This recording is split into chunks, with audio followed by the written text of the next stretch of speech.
Reloginho rodando na tela. Fala, primeirão, beleza? Nessa manhã, né, de quarta-feira, dia 16 de dezembro, perto do Ho, vamos para a nossa segunda aula sobre as grandes navegações. Né? No primeiro momento, nós falamos o que foi, né? O que foram as grandes navegações, em que período, né, da história elas aconteceram, por que motivo, o que é que eles desejavam, vimos tudo isso. Por que Portugal foi pioneiro, ainda botei aqui agora nos dizeres, é para vocês não esquecerem, mas o importante é que eles já tinham expulsado os muçulmanos do seu território, né? Pois bem, e aí vem a posição geográfica, o comércio com a sardinha, com o atum e com o bacalhau, não é isso? A questão da escola de Sagres, mas vocês viram comigo que ela não realmente existiu uma instituição concreta, né, há uma edificação, melhor dizendo. Pois bem, nós vimos o que foi o périplo africano, né, utilizado por Bartolomeu Dias, depois por Vasco da Gama, que vai trazer muito lucro com as especiarias.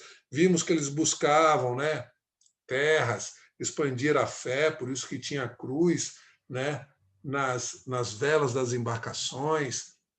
Nós vimos também, né, as especiarias, né, que era porque não tínhamos geladeira, energia elétrica, né, também os artigos de luxo do Oriente. Pois bem, tudo isso nós vimos na aula anterior e vamos dar sequência aqui agora, beleza? Estão preparados? Está tudo bem com vocês? Gente, é importante, vou voltar a falar. Eu passei uma atividade do primeiro assunto sobre a Mesopotâmia, sobre a epopeia de Gilgamesh, com as suas palavras, não esqueça, não vale eu pegar lá o que está na internet e deixar como está, não. Tem que ser com as suas palavras. Em 10 linhas, você colocar o início, o meio e o fim do que você leu, do que você pesquisou sobre a epopeia de Gilgamesh. Beleza? Então, compartilhando a tela, vamos para o nosso segundo momento e o último momento das grandes navegações. Beleza, galera? Então, vamos nós compartilhando a tela aqui agora com vocês. Vem comigo, vamos falar sobre a Era dos Tratados, né? O pré-tratado e o Tratado de Tordesilhas, né? A Bula Intercoetera, ou também ela é chamada de Intercetera, né? Que é o pré-tratado. Né? A Bula Intercoetera foi definido como um tratado em maio de 1493, né? Século XV. O Papa Alexandre VI, onde terminava que o Novo Mundo era dividido entre Portugal e Espanha. Agora vejam como era essa divisão. Portugal não vai aceitar. Por quê? Vejam, uma linha imaginária 100 léguas das ilhas de Cabo Verde, né? Pois bem, a 100 léguas das ilhas de Cabo Verde, é só você pegar aqui o mapinha e descobrir aonde está a ilha de Cabo Verde, não é isso? A oeste seriam as terras da Espanha, a oeste, e a leste de Portugal.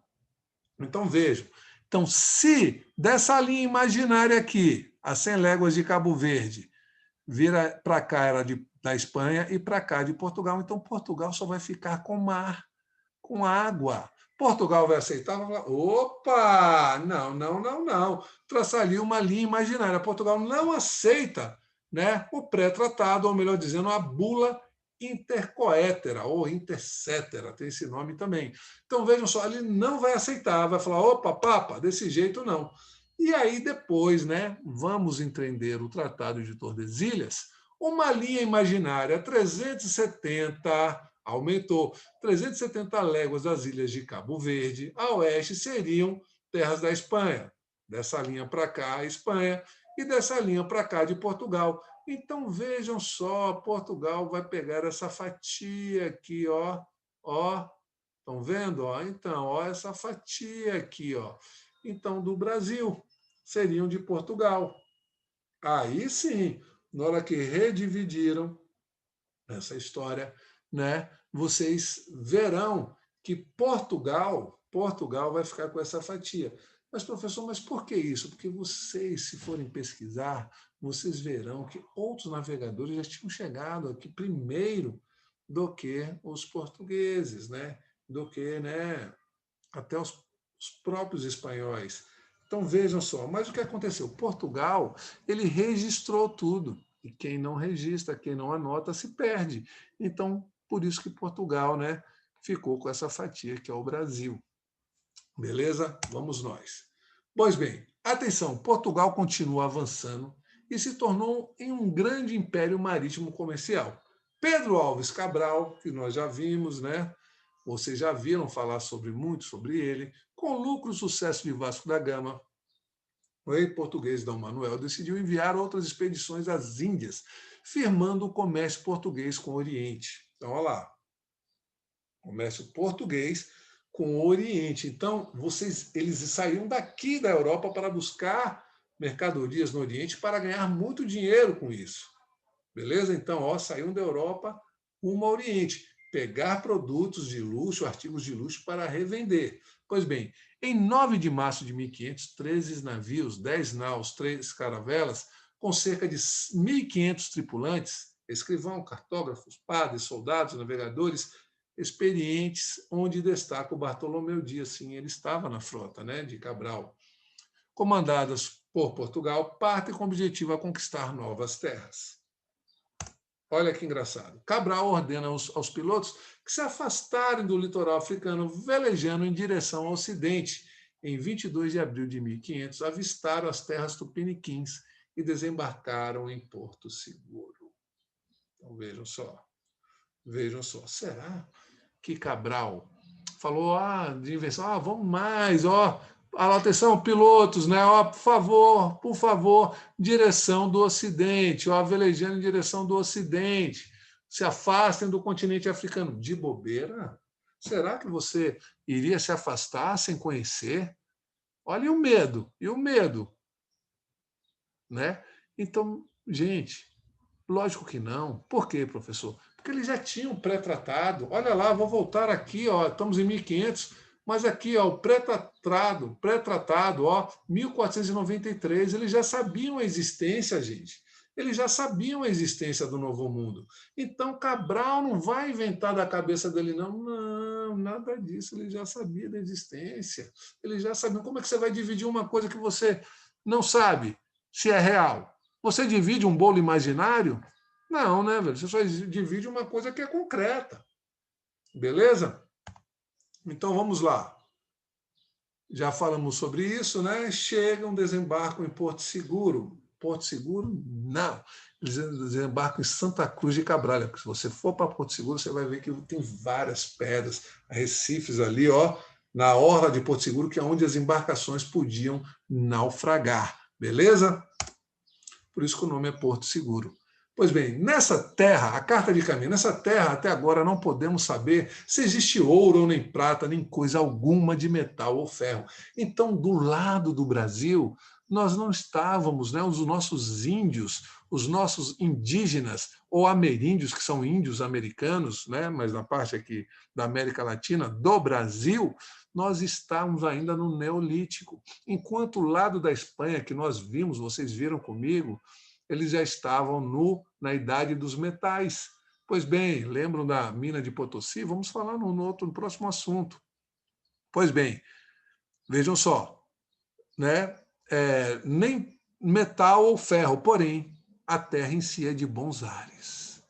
Bons ares, assim, frios e temperados, nem muito frio, nem muito quente. As águas são muito infinitas, a terra é tão grandiosa que, querendo aproveitá-la, tudo dará nela, por causa das suas águas que tem. Porém, o melhor fruto que podem tirar dela, me parece, será esta gente tornando-a cristã.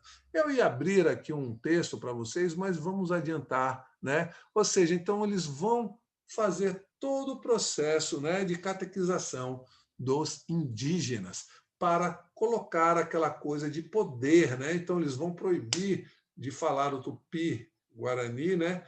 E vão colocar agora a língua portuguesa, porque era uma forma de domínio. Porque imagine só, se os índios começassem a falar em tupi-guarani, eles não iam entender nada e podiam fazer complô, revoltas, etc. Então eles falam, não, ninguém pode falar mais o tupi, né, guarani. Tanto é que Portugal vai pegar crianças, né, de orfanatos e colocar aqui no Brasil para aprender. E aí vai ser o tupi geral. Pois bem, mas depois que eles aprendem a falar, porque a criança aprende muito rápido, né? Pega um celular e dá para uma criança e para um idoso. Quem é que vai aprender a mexer mais rápido? A criança, né? Então, vejam só, dessa forma, eles vão proibir e eles vão dizer, meu irmão, a partir de agora, só falo português aqui, nas terras brasileiras. Pois bem, analise comigo. Caminha descreve a vista do Monte Pascoal como sendo um monte de serras mais baixas ao sul. Essa visão não seria possível se os portugueses estivessem navegando essa visão só seria possível se estivessem navegando do sul para o oeste. Então, do sul para o oeste. Então, de baixo, ao contrário, se eles tivessem realmente descoberto o Brasil por acaso, a visão do Monte Pascoal seria completamente diferente, já que eles estariam navegando em direção norte a oeste.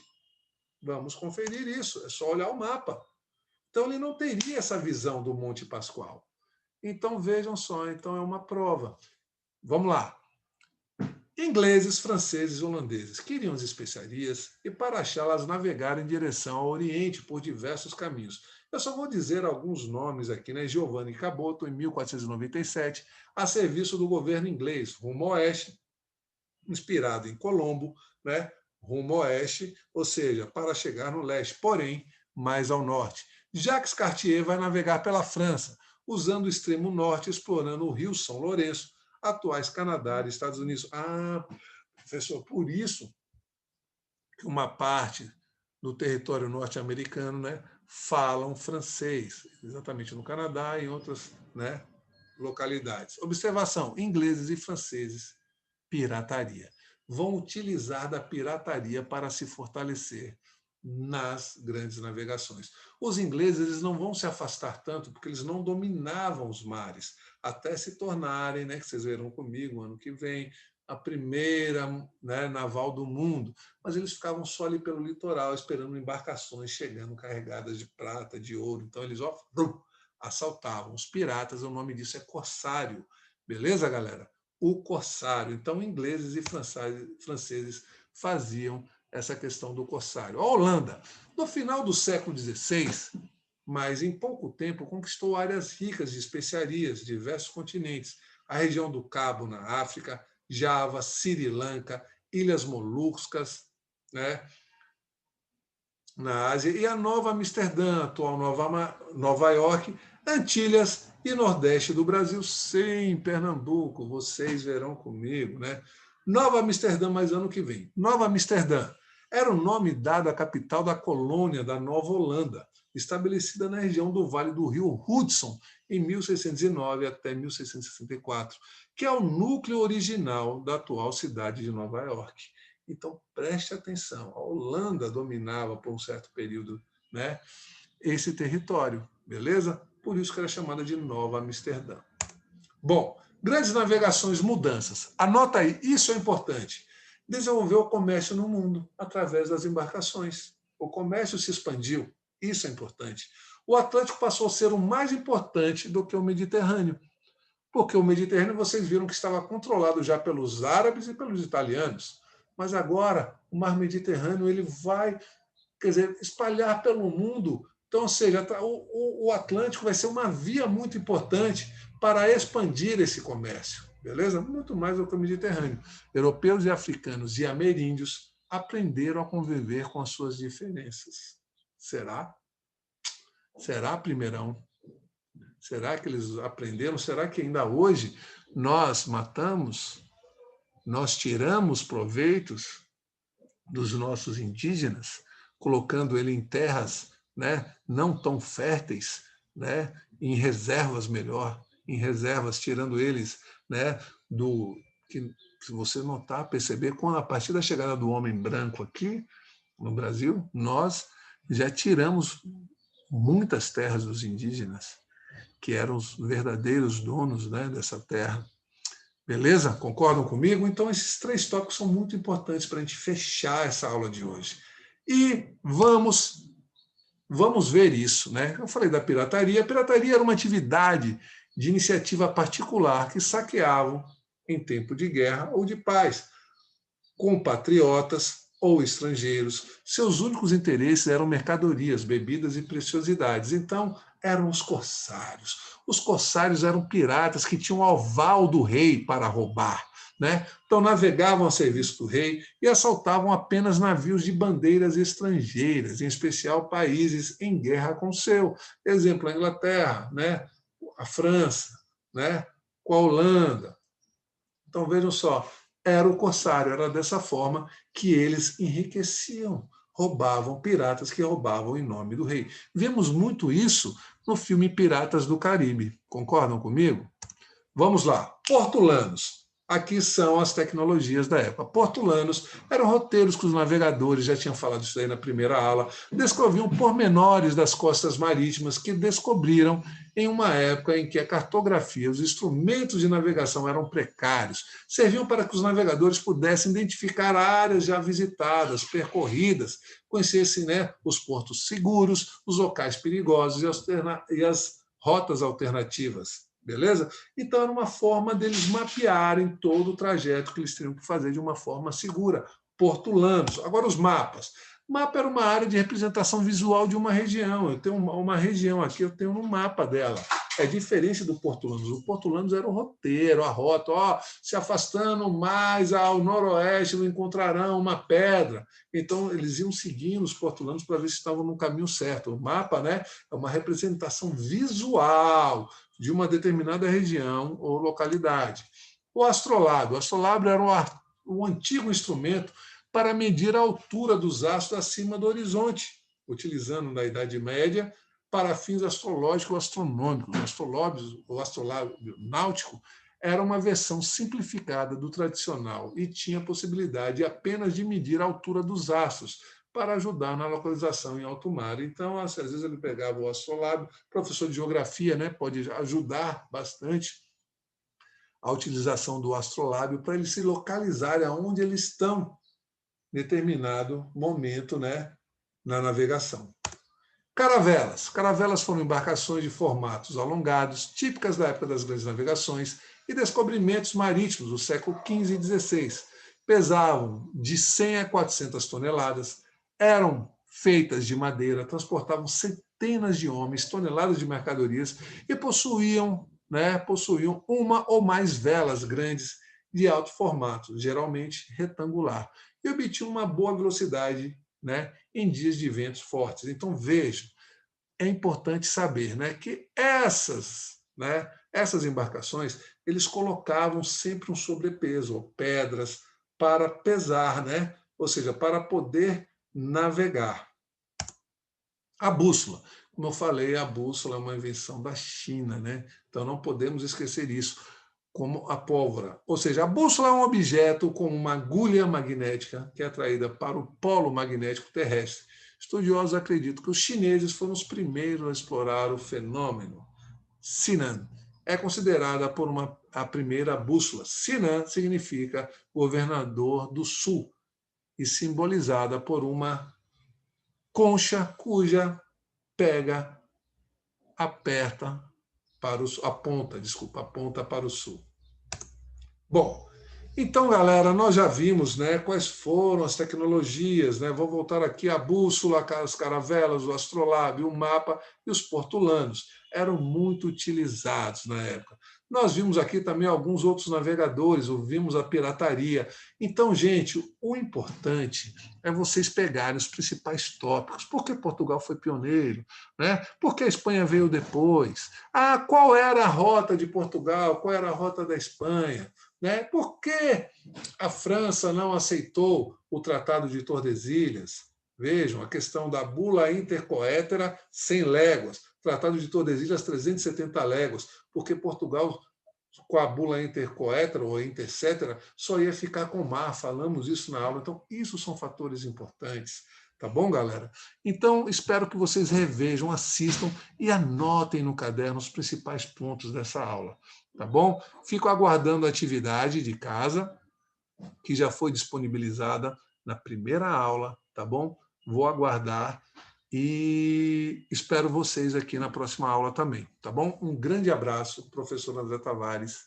Fui!